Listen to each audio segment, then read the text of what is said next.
She was marked by a witch at birth. The truth will shock you.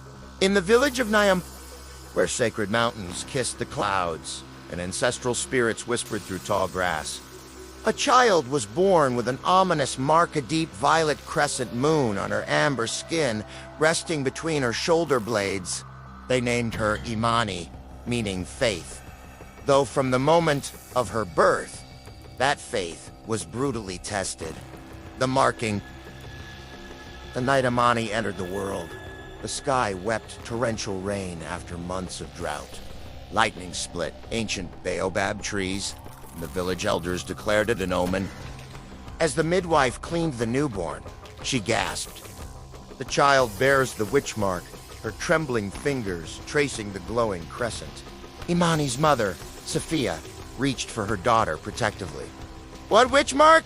It's just a birthmark!" But the midwife shook her head gravely. "This is the mark of Mama Ish. She has claimed this child. Mama Isharutha, dreaded witch of the forbidden forest beyond the red clay hills, was infamous for stealing souls, binding spirits, and weaving curses so potent they left victims to suffer for years before death claimed them. On that stormy night, as if in answer, a cold wind swept through the hut, extinguishing the fire. In the ensuing darkness, a woman's laughter echoed, distant yet unervingly close. At dawn, the village elder Meze Hakimi visited. His cataract-clouded eyes fell upon the sleeping infant. The mark cannot be denied. Mama Ishara has chosen her. We do not know why, but one day, she will return. Tears streaming down her face, Sophia pleaded. What can we do? Protect her, prepare her, and pray she is stronger than the fate the witch has planned. The growing shadow? For 7 years, Imani grew like any other child playing with friends, helping her mother pound cassava, listening to her father's stories beneath starlit skies. Yet peculiar signs set her apart.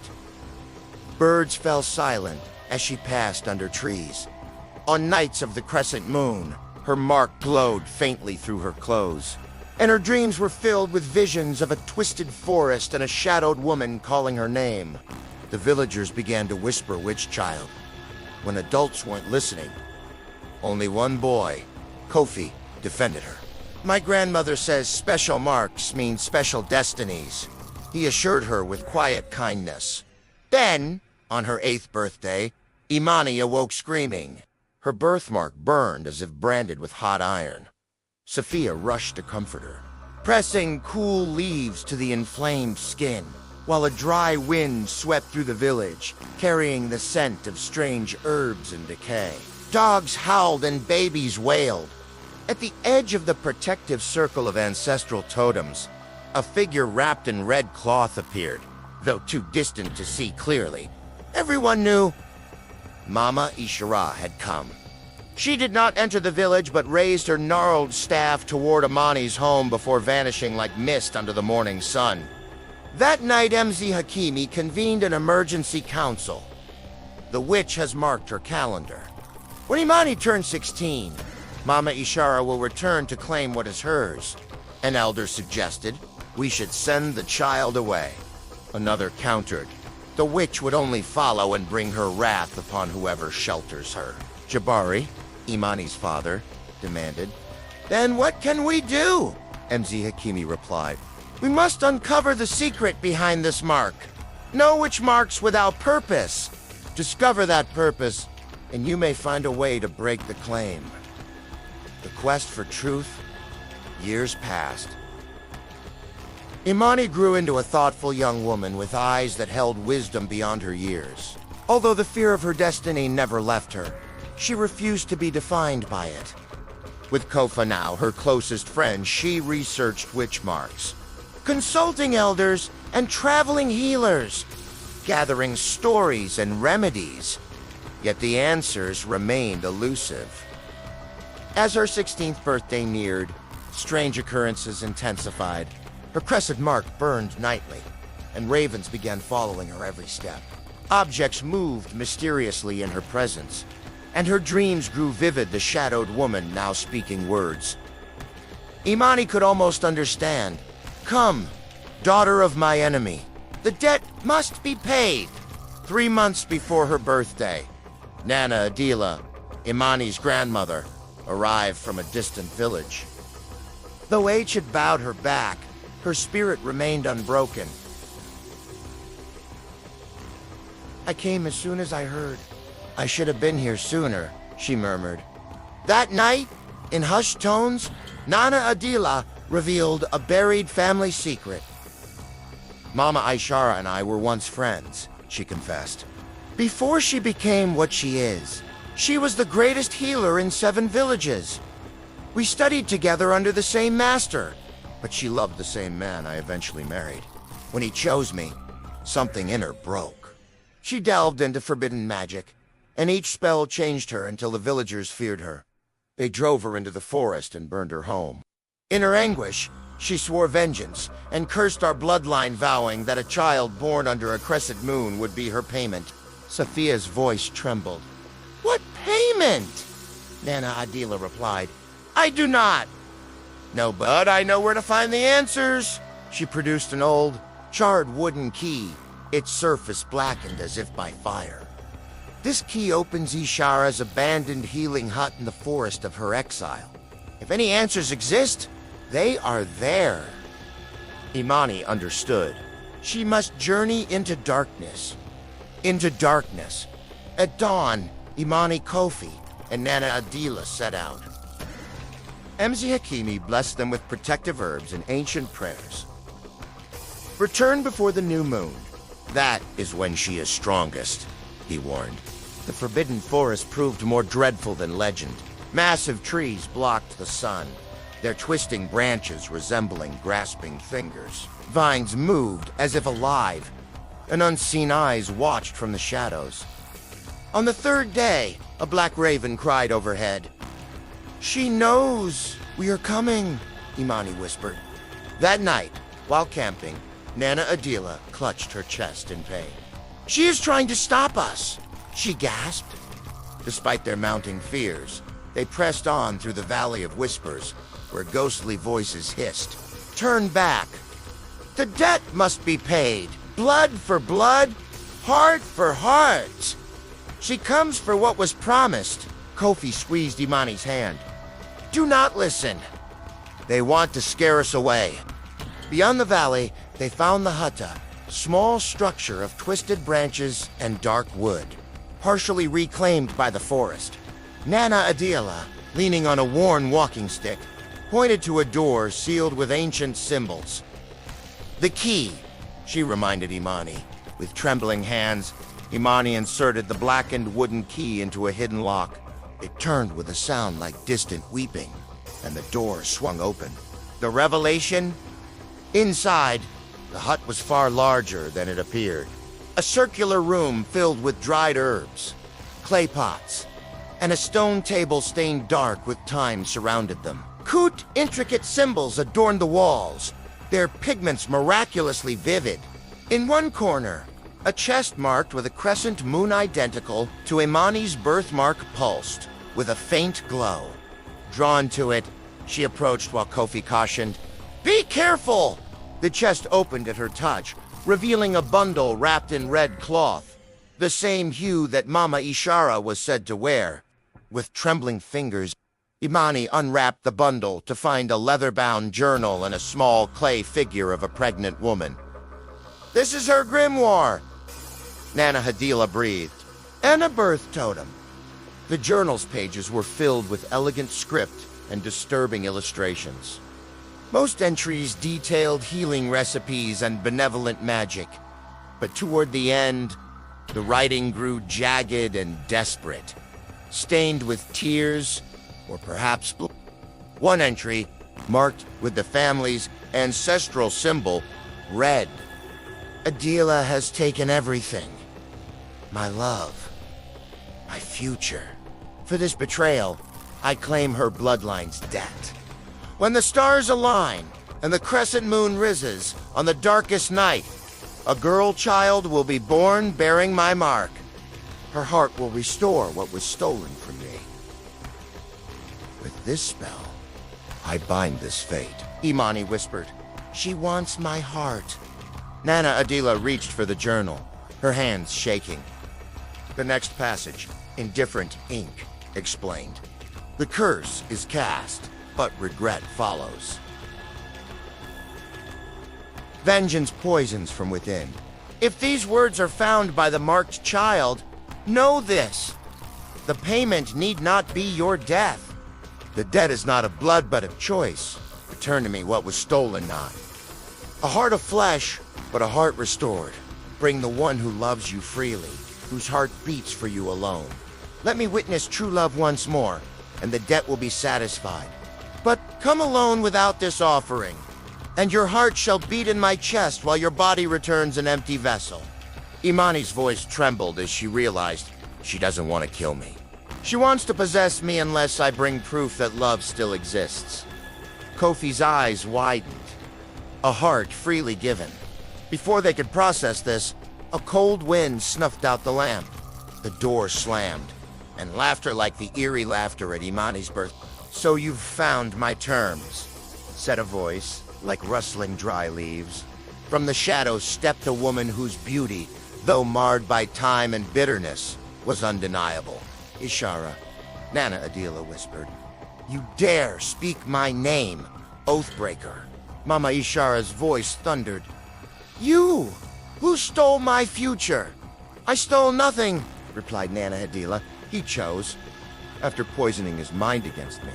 Mama Ishara hissed. No poison was needed, your darkness did that work itself. Imani stepped between them. Stop! This quarrel is older than I am, yet I am the one marked to pay. The witch's gaze softened almost imperceptibly. Yes, child.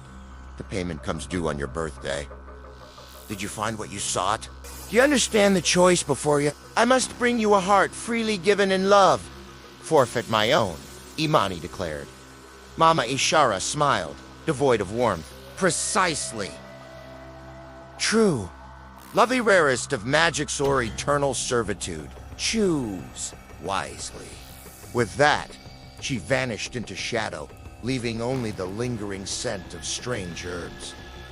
The sacrifice. As they turned to leave, Nana Adila collapsed. They carried her back to the village, where the healer confirmed. Mama Ishara has cursed her. Her life force is draining away. Good! For days, Imani tended to her grandmother while Kofi remained at her side. Mz Hakimi observed grimly. The witch shows her power the price of defiance. 3 days before Imani's 16th birthday, Nana Adila briefly regained lucidity. Listen carefully, she whispered. The witch was not always wicked. Her heart broke, and in that breaking, darkness entered.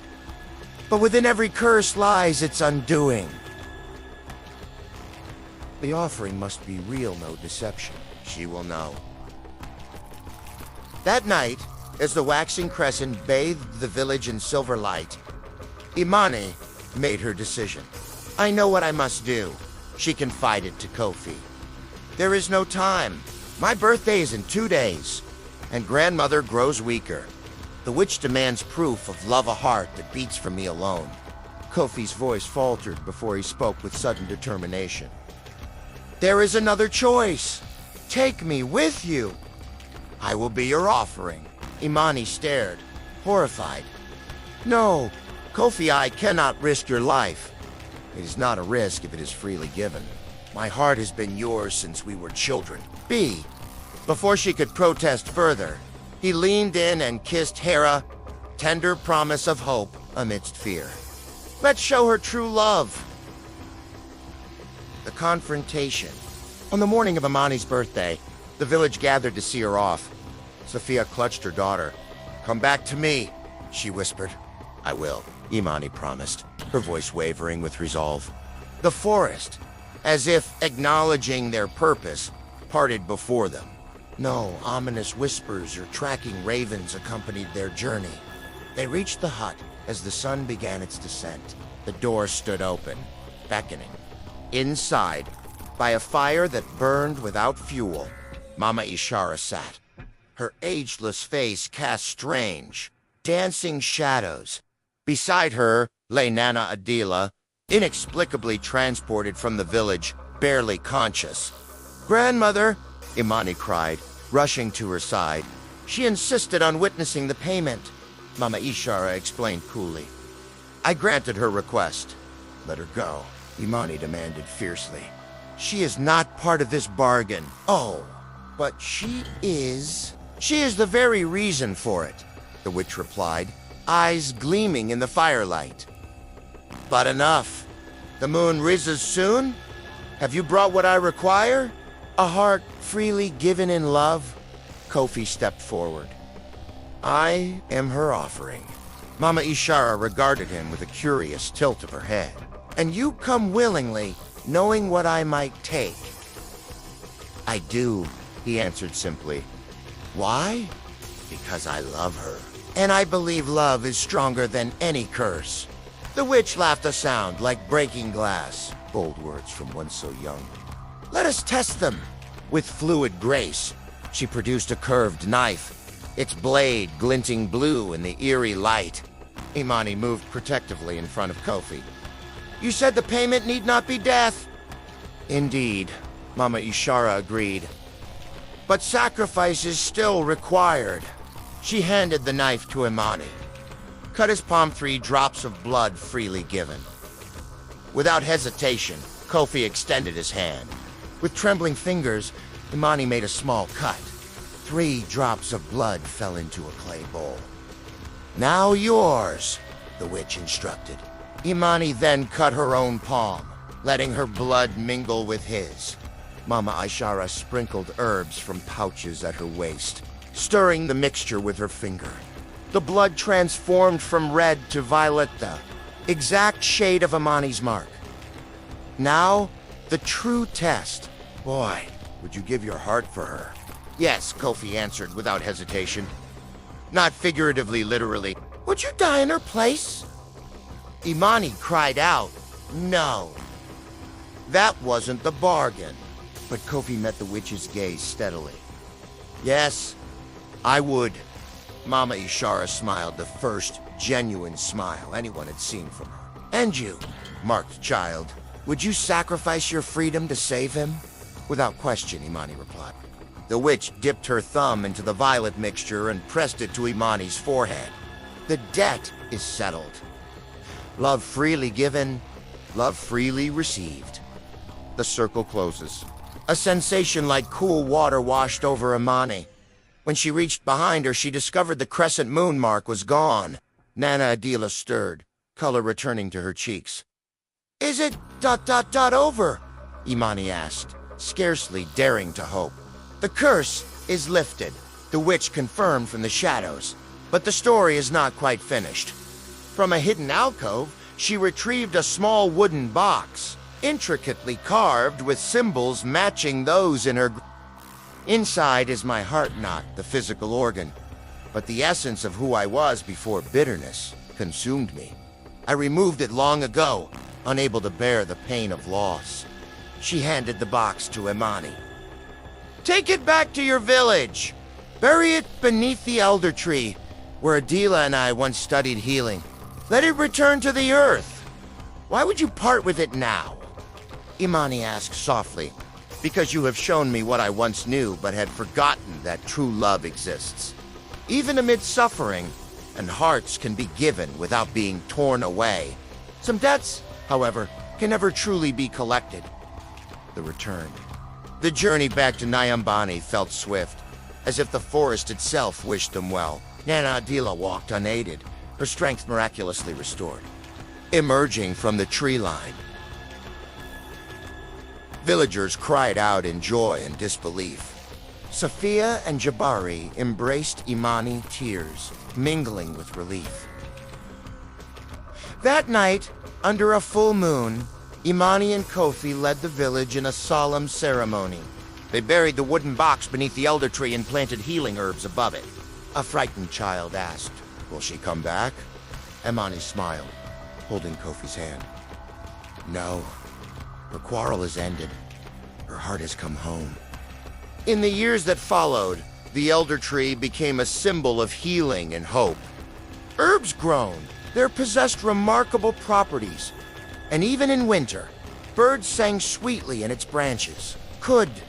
On clear nights, when the moon was a slender crescent, some swore they heard a woman's voice no longer mocking, but softly singing an ancient healing song.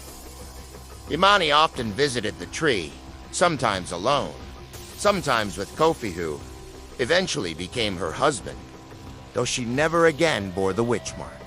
She carried other marks, those of wisdom, courage, and the knowledge that even the darkest curses can be undone by love freely given. And when she became a healer herself, Imani would tell those who came seeking cures, "Remember that within every curse lies its undoing. The very thing that binds you may also be the key to your freedom."